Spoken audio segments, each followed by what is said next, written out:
Hey everybody, how's it going? My name is Will and welcome to Copper Jacket TV. Hopefully everybody out there is doing well. So I think most of us know that California is no friend to your privacy. We've seen them accidentally, and I mean, accidentally leak CCW holders' data on the state website and send your personal information to these supposed, quote, gun violence prevention groups, which really are nothing more than another arm of the left wing hell-bent on restricting your Second Amendment rights. It's probably safe to assume that if you have a carry permit or you've even applied for a carry permit in California, your information is at risk of being exposed. However, sometimes we know it's about to be exposed, especially when we get the request for CCW holders' personal identifying information and it's directly from a left-leaning online news publication, and that's exactly what we have here. An online news and opinion site has requested personal identifying information of CCW holders, and it's been approved for release. Hopefully your house doesn't end up a red dot on some map somewhere,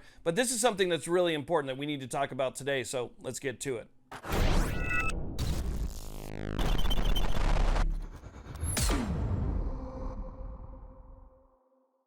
Now, if this is your first time here or you've been watching for a while, consider hitting that subscribe button or scanning that QR code and subscribing on your phone. It's one of the best ways you can support content like this, and I really do appreciate it. So let's go ahead and talk about what's going on here. So like I said in the beginning, an online news outlet with a bunch of left-leaning op-eds requested the personal identifying information of CCW holders. The site is called the San Francisco Standard, and it hosts articles like this, where the author has admitted that Prop 50 is an abomination, but he plans to vote yes on it anyway because, and I'm quoting from the article here, this is no time to stand on principle. If this bad idea has even a small potential to restrain Donald Trump, it's worth doing.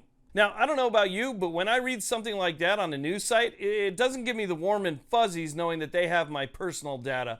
Okay, so here's what happened. A reporter from the Standard sent in this request to the Butte County Sheriff's Office. So as you can see here in the summary, it says, I'm a journalist at the San Francisco Standard making this request under the California Public Records Act on behalf of the Standard. I'm requesting all available data on concealed carry weapons licensee applications received, approved, and denied by your agency from January 1st, 2015 to the date this request was processed. So they want to go back 10 years. It says this data may include the application date, application name, disposition of application, so if it was rejected or accepted, disposition date, license number, current license status, date of any status change, the county, the city, the zip code, the address, the date of birth, sex. It's requesting all of that personal identifying information. Okay, so that's what they requested, right? Well, here's the letter from the county sheriff about what they're actually getting.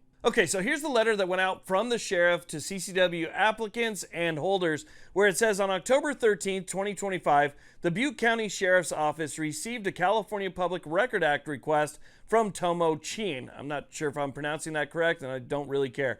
An investigative reporter with the San Francisco Standard seeking information about our concealed carry weapons applications. As you know from the application process, this information the information provided by applicants must be released pursuant to state law.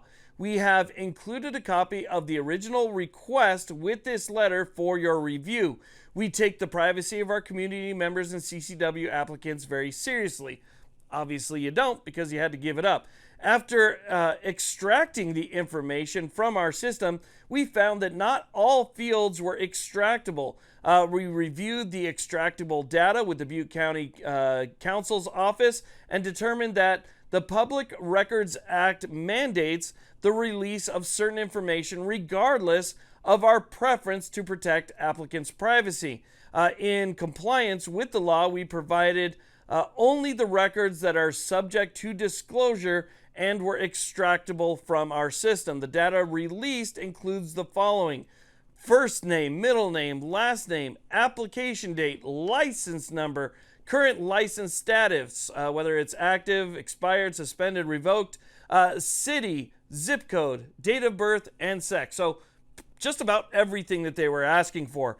So according to the sheriff's office, they're bound by law to release this information, and I honestly don't know if that's true or not, But if we just take them at their word for it, I mean, that's still pretty messed up. Right now, it seems like not only are private entities trying to find out who we are, but so is the DOJ. The US DOJ has once again said that it needs the names of FBC members in order to uphold a specific court order. Our privacy should not be at risk just because we choose to practice a right, or our personal data shouldn't be shared or bartered with because we want to defend ourselves. The fact that they even asked for this data is bad enough. But now, knowing that they'll actually get it kind of makes me angry, to be honest with you. I mean, what's to stop them from creating this, like a digital map, an interactive map where people can find out where you live, or just, publishing the list for the entire world to see? Nothing. But don't let this be a deterrence. It's still your right, and it's still worth standing up for. So anyway, I wanted to let you all know about that. I want to thank you all very much for watching. I really do appreciate it. Again, if you appreciate information like this, or you just want to support the channel, one of the best ways you can do that is by hitting that subscribe button. It helps us spread our message, and it lets the platform know that people want to see content like this. So again, thank you to everybody who subscribes, hits that thumbs up, or leaves a comment down below. Y'all have a great day.